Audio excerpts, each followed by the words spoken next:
সকাল সকাল যখন দেখি বাগানে এরকম গাছে ফুল হয়ে আছে, তখন মনটা আপনা আপনি ভালো হয়ে যায়। দেখো এই যে ফুলটা, এই ফুলটার নাম হচ্ছে ঢ্যাঁড়স জবা। এর পাতাগুলো না পুরো ঢ্যাঁড়সের মতো, আর কালারটা দেখেছো কি সুন্দর। এখন প্রতিদিনই বলতে গেলে এই ফুল 3টে কি 4টে এরকম হয়েই থাকে, আর দেখতে কি ভালো লাগে। আমি যখন ফুল তুলি, এগুলোকে তুলি না, কারণ না দেখতে কি ভালো লাগে, কারণ আমার ফুল যা লাগবার তা আপনা আপনি মানে প্রয়োজনের যে ফুলটা লাগবে সেটা আমি পেয়ে যাই, ওই জন্য আর ওইটা তুলি না। তারপরে দেখো সকালবেলা আমার বর কী করেছে, তার মোজা পেরেছে। বুদ্ধি ওর অসীম। একটা কি করেছে, লাঠির ডগা একটা তার দিয়ে এমন আংটা তৈরি করেছে, সেটা ঠেলে নিয়ে এটা মোজাটা পারলো, আর চট করে না ওর মাথা খেলে যায়। দেখ মোজা, দেখ দেখ মোজা পেরেছে, দেখ এই ছাগল। ওই দেখো তুমি ওখানে গেছো কি করছে, দেখো বাইরে বাইরে যাবে। কতবার তুই বাইরে যাবি বাবা? বাইরে আমি বাইরে নাচছে, বাইরে যেতে পারবো না। হ্যাঁ বাবা রোদ্দুরে কাজ করে এলো, এই চলে যাও, বিশ্রাম নি। তুই বাড়ি যাবি? চল ওঠ ওঠ, হ্যাঁ ওঠো ওঠো, যাও বাড়ি যাও, যাও বাড়ি ঘুরে আসবি, যাও।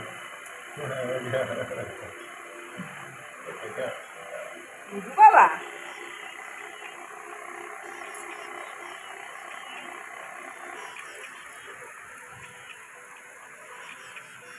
প্রতিদিনকার মতো আজকেও ঘর ঝাড় দিচ্ছি। তো ওই ঘরটা ঝাড় দেওয়া হয়ে গেছে, এই বারান্দাটা ঝাড় দিচ্ছি। আর না বারান্দা ঝাড় দিতে গেলে জানো তো পাখা বন্ধ করে দিতে হয়, আর এই দুদিন কি বিশাল না গরম পড়েছে, পাখা বন্ধ করে থাকাই যাচ্ছে না। আর আমাদের যা গরম লাগে না, আমাদের পোষ্য মানে আমাদের কুকুরদের আরও বেশি গরম লাগে।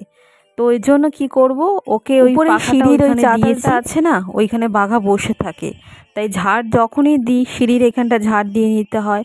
আর লোম হয়ে থাকে জানো তো, এখন যদিও ওর লোমটা একটু কম উঠছে। তো এই দেখো সিঁড়িটাও ভালো করে ঝাড় দিয়ে নিচ্ছি। সিঁড়িটা আজকে আর মুছবো না, কারণ অনেক পরিশ্রম হয়ে যায়। তারপরে দেখো এই প্রতিদিনকার মতো এখানটাও জল দিয়ে দিই, সিঁড়ির এখানটা। আর এখানটা পরিষ্কার রাখলে এখানে বসাও যায়, বেশ সুন্দর জায়গাটা। আর এইদিকে যদি থাম লাগিয়ে দেওয়া যায় আরও সুন্দর হয়। সিঁড়ি থেকে নেমে ডান দিকে একটু জায়গা আছে, তো ওখানে যদি গাছপালা আরও পোঁতা যায় না, যদিও ওখানে মাটিটা নেই, টবেই পুঁততে হবে। তো ওখানে ভাবছি একটা তুলসী থান করবো, ইচ্ছে আছে, জানি না কবে হবে। আর এই দেখো কিছু গাছপালা নিয়ে এসেছিলো, এইগুলো আর বাগানে পোঁতেনি। বেল, জুঁই আর একটা অপরাজিতা ফুলের গাছ, ওটা কী রঙের, যখন হবে তখন তোমরা দেখবে কি সুন্দর রঙটা। অনলাইনে কিনেছিল, তারপরে ও একটু বেরিয়েছিল। হ্যাঁ, সকালবেলা তো কাজ প্রস্ত হয়ে গেছে, আবার বেরোবে কেবেলের কাজে। আর আসলেই বাঘাকে একটু নিয়ে যেতে হবে, ওর এই আবদারগুলো আর থামবে না। এইখান দিয়ে এলো, আসছে, নিয়ে যাচ্ছে নিয়ে যাচ্ছে। আর তোমাদের মুকুন্দর কি খবর?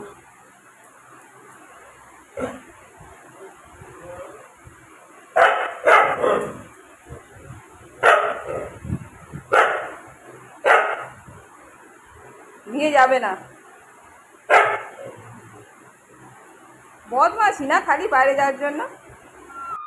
মোটামুটি কাজ তো সারা হলো, এবার একটুখানি মাছ কাটতে বসেছি। আর এই মাছগুলো না প্রথম দিকে এত বিরক্ত হয়েছিলাম, কেন এতটা মাছ এনেছে কেটে আনেনি। তারপরে ভাবলাম যাকগে, পার্শে মাছ তো কাটতে বেশিক্ষণ লাগবে না, আবার যাবে বাজারে কাটতে, নিয়ে গিয়ে এগুলো কাটাতে। আগের মাসি দেখেছো চলে এসছে, মাছ খাচ্ছি, ভয় লাগে। ওখানে দিয়েছি তো কাটাকুটি, এগুলো খা, যা ওইখানে নেমে খেয়ে নে, যা বাবা। রাজকুমার অবস্থা দেখো, যে বন্ধুরা এত মাছ এনেছে, সব মাছ কাটলাম। এদিকে আসবি না, খেয়ে নে। সব কাটলাম, এবার ধোবো। মাছ ধুচ্ছি আর বাগলা উপর থেকে একদম মাছ কেটে আনলাম। ভেবেছিলাম কাটবো না, না আমি তো কাটতে পারি, পার্শে মাছ কাটতে পারি। কাছাকাছি যে বাজারগুলো আছে মাছের দামটা না একটু বেশি। এইগুলো এনেছে বাজার একদম দূরে, যে মেন বাজার সোনারপুরে, সেখান থেকে। ওই জন্য একটু সস্তায় পেয়েছে। তো এই দেখো ভালো করে ধুয়ে নিচ্ছি। আর একদিকে রাজকুমারকে ওই পটাশ ছিবড়ে মাছের কানকোষ দিচ্ছি, আর ও খেয়ে যাচ্ছে। ভয়ও লাগে, যদি সুযোগ পেয়ে একটা মাছ নিয়ে চলে যায় তো গেল। আর উপর থেকে বাঘা খালি দেখছে আর চিৎকার করছে। সংসারে কত কাজ থাকে বলো। এখনও বারান্দাটা মোছা হয়নি। ভাবলাম মাছটা কেটে নিই, কেটে ধুয়ে নিই, তারপরে সমস্ত গুছিয়ে, কারণ তলাটা এমনি তো আঁশ হচ্ছে রান্নাঘরের, ওইখানে তো ঢাকাঢুকি দিয়ে সব রেখে দিতে হবে। ওই জন্য বারান্দাটা এখনও মুছিনি। আমাদের কত কাজ থাকে বলো। যতক্ষণ বাড়িতে থাকি পুরো 12 ঘন্টা পুরো পরিশ্রম করতে হয়। বাইরে না বেরোলেও ঘরে কি কাজ কম? একটার পর একটা কাজ। আর এই মাছ কাটতেও তো সময় লাগে। এমনিতেও আমার পুজো দিতে দিতে না এখন প্রায় 1টা বেজে যাচ্ছে।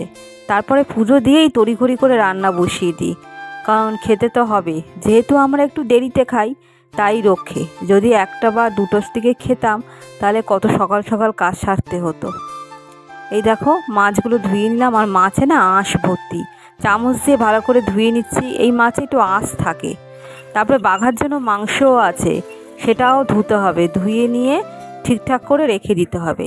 যদিও এই মাছ এনেছে, আজকে খাবো না এই মাছ। বাবলার জন্য রেখে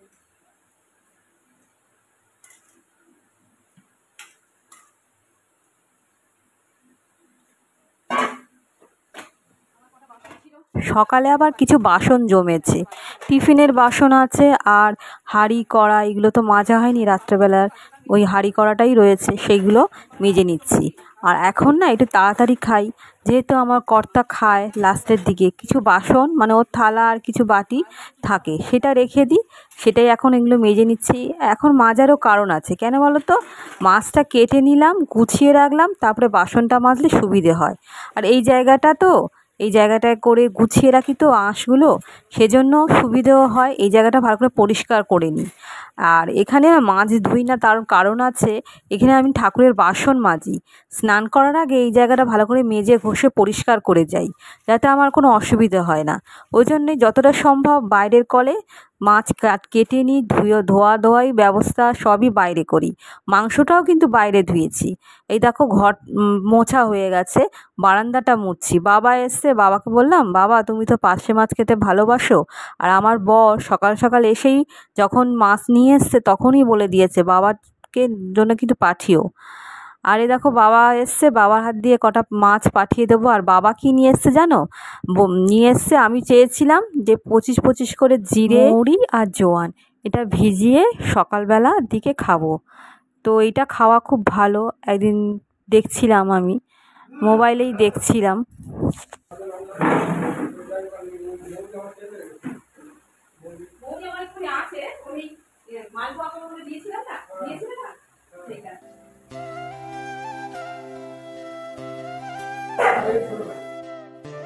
বন্ধুরা এই যে চাল দেখতে পাচ্ছ, একটু দেরাদুন রাইস ছিল আর একটু গোবিন্দভোগ চাল, দুটো মিশিয়ে করেছি, নিজেরা খাবো।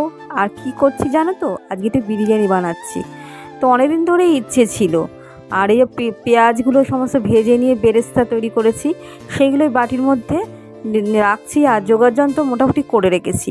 তবে বিরিয়ানিটা হবে মাংসের না, এটা হবে মাছের, ইলিশ মাছের। 4 পিস ইলিশ মাছ ছিল। তা ভাবলাম যে 2-3 দিন হয়ে গেছে জানো তো, ফ্রিজে ছিল। তা ভাবলাম যে আজকে একটুখানি এটা করে খাই, কারণ সবসময় একঘেয়ে ভালোও লাগে না। আর এই মশলাগুলো সমস্ত করে রেখেছি। দেখো দুধের মধ্যে একটু রং দিয়েছি, রংটাকে সুন্দর এসছে। টমেটো বেটে রেখেছি। আর টক দইটা আজকে পাইনি, টক দইটা লাগলে ভালো হতো, যেহেতু পাইনি সেরকম একটু ভিনিগার দেবো।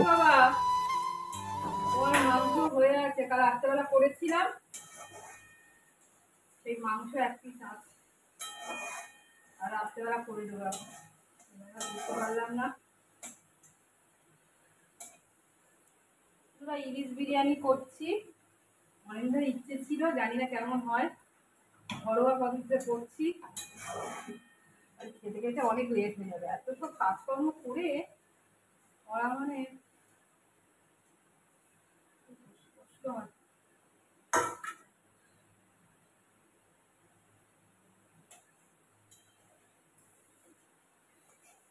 আজ আমাদের খেতে লেট হবে মনে হচ্ছে। বাগার খাবারটা দিয়ে দিই, কারণ ও আবার হাঁপাচ্ছিস কেন? তো যা চান করে আজ, চান করে আয়, প্রচন্ড গরম পড়েছে, না চান করলে হবে না। যা বাবা। ইলিশ মাছটা ভাজা হয়নি, ঝোলের মানে এই কায়ের মধ্যে সেদ্ধ হয়ে যাবে।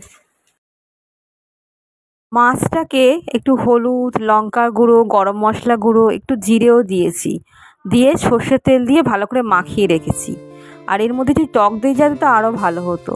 তো পেঁয়াজ বেটে নিয়েছি, পেঁয়াজ, গরম মশলা ফোড়ন দিয়েছি, পেঁয়াজ বাটার মধ্যে দিয়ে দিয়েছি, একটু আদা বাটা দিয়েছি অল্প সামান্য, দিয়ে মশলা মাখানো যেটা টমেটো বাটাও দিয়েছি, দিয়ে ভালো করে কষিয়ে আর এটা নাড়িয়ে নাড়িয়ে করেছি। এটা মাছটা ভেজে নেওয়া যেত অল্প, কিন্তু আমি আর ভাজিনি, এর মধ্যেই মাছটা সেদ্ধ হয়ে যাবে। আর মাছটা না আমার একটু অতিরিক্ত সেদ্ধ হয়ে গিয়েছিল, তার ফলে যখন তৈরি হয়েছিল একদম, তখন না একটুখানি ভেঙে ভেঙে গেছিলো। তারপরে দই যেহেতু নেই, একটু ভিনিগারও দিয়ে দিচ্ছি যাতে সুন্দর হয়। আর এই দেখো রাইসগুলো উপর থেকে দিয়ে দিচ্ছি, রাইসগুলো দিয়ে এবার বেরেস্তা দেব, দিয়ে একটু কেওড়া জল, তারপরে যা হয় একটু গোলাপ জল সামান্য দেব, দিয়ে এই উপরের স্তর এর মধ্যেই করে নিচ্ছি। আবার হাঁড়িতেও করা যায়, যদিও আমি করার মধ্যেই এবারে ভাতটা দিয়ে দিলাম। আর ভাতটা না আমার একটু বেশি হয়ে গিয়েছে, বিরিয়ানির মশলাও ছিল আলাদা, সেটাও দিয়ে দিয়েছিলাম। আবার নিজে একটা মশলা তৈরিও করেছিলাম, সমস্ত জিরে ধনে যেমন করে আর কি, দালচিনি, এলাচ, তারপরে জয়িত্রী, সমস্ত কিছু দিয়ে একটা মশলা তৈরি করেছিলাম। এই দেখো যে দুধ ভেজানো যে জাফরান একটুখানি রং দিয়েছিলাম, সেটা উপর থেকে দিয়ে দিলাম, আর মশলাটা উপর থেকে ছড়িয়ে দিলাম, আর কাঁচা লঙ্কা উপর থেকে দিয়ে দিচ্ছি। দেখো মশলাটা, এটা না খুব সুন্দর ফ্লেভার। এটা যদি চিকেন বিরিয়ানি করে এটা একবার দেবো, খেতে অপূর্ব সুন্দর হবে। ভাতটা রাখলাম না, আর একটুখানি ভাত আছে, সেটা বাঘার জন্য রেখেছি, এটা বিরিয়ানির নয়, ওকে আলাদাভাবে দিয়ে দেবো, ওর জন্য তো আলাদা রান্না হয়েছে। এই দেখো দিয়ে দিলাম। আর না তাওয়াতে গরম করেও দেওয়া যায়। আর আমি কী করেছিলাম, ডেচকির মধ্যে একটু জল গরম করে নিয়েছিলাম, নিয়ে উপরে দিয়ে দিয়েছিলাম।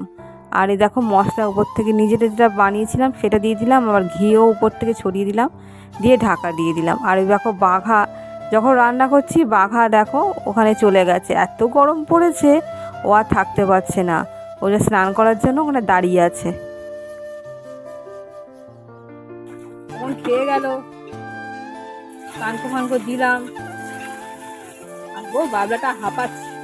বাবা গরম লাগছে,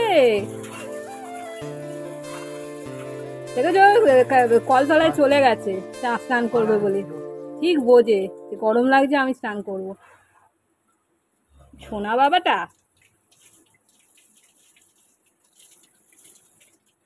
খারাপ হবে। যে পোকার ওষুধটা দিলে এটা ঠিক হয়েছে। ও বন্ধুরা, অনেকদিন পর বিরিয়ানি করছি, আর যা গরম পড়েছে ভেবেছিলাম যে করব না, তাই ভাবলাম যে অনেকদিন ধরে ভাবছি যে ইলিশ মাছের বিরিয়ানি করবো করছি। মাছগুলো রেখে দিয়েছি, জানি না কেমন হবে। সেই এনেছিল কেটে, আর গোটা এনেছিল কেটে রেখে দিয়েছি, কটা পিস করেছিলাম আর 2-1টা রেখে দিয়েছি। তা আজকে করছি, সকাল থেকে যা খাটাখাটুনি গেছে তা ওই দিয়ে আজকে হয়ে যাবে, অন্য কিছু লাগবে না। দেখা যাক কেমন হয়। রান্না করতে ইচ্ছে করে, কিন্তু এই সময়ের অভাবে এত পরিশ্রম হয়, বেশ ভালোই লাগে রান্না করতে। চলো খেলে বোঝা যাবে কিরকম।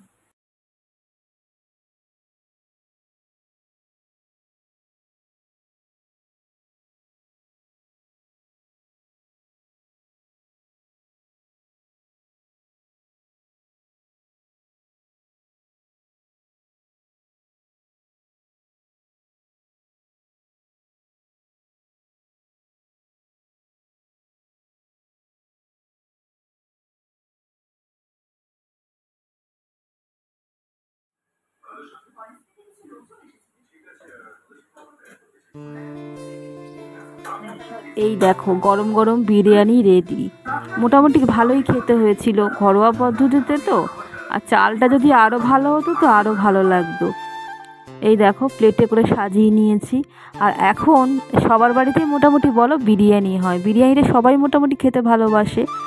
সে যেরকমই করি না কেন, ডিমের বিরিয়ানি, আলুর বিরিয়ানি, সবজি বিরিয়ানি আর মাংস তো হয়ই।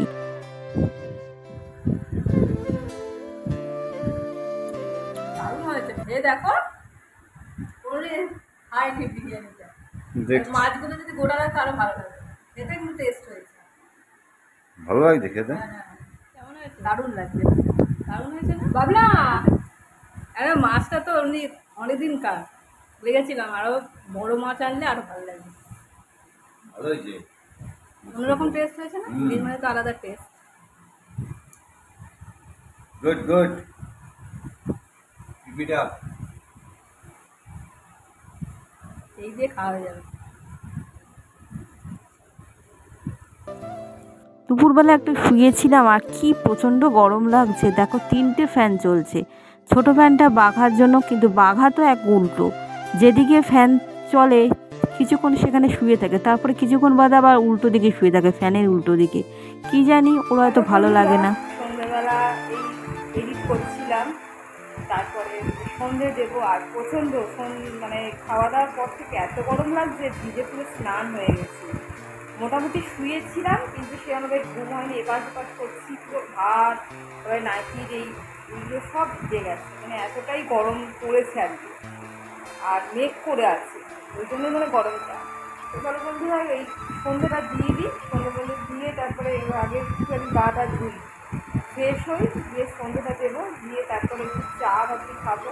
2-3 গ্লাস জল খেলাম, খালি জলটা, সব কিছু ভালো লাগছে না। যেহেতু আর দুপুরবেলা একটু রিচ খাওয়া হয়েছে, সেই জন্য আরও গরম মনে হয়, আর শরীরটা আরও ক্ষয়ে লাগছে। জল খেলাম, জল পান করলাম, তারপরে এখন চা খাবো না, চাটা যেহেতু গরম ওই জন্য খাবো না। একটু সন্ধ্যেটা দিয়ে দিই, আর 6টা বাজে, এখন সন্ধ্যে হয়ে যায়, 7টা বাজে যাচ্ছে। চলো।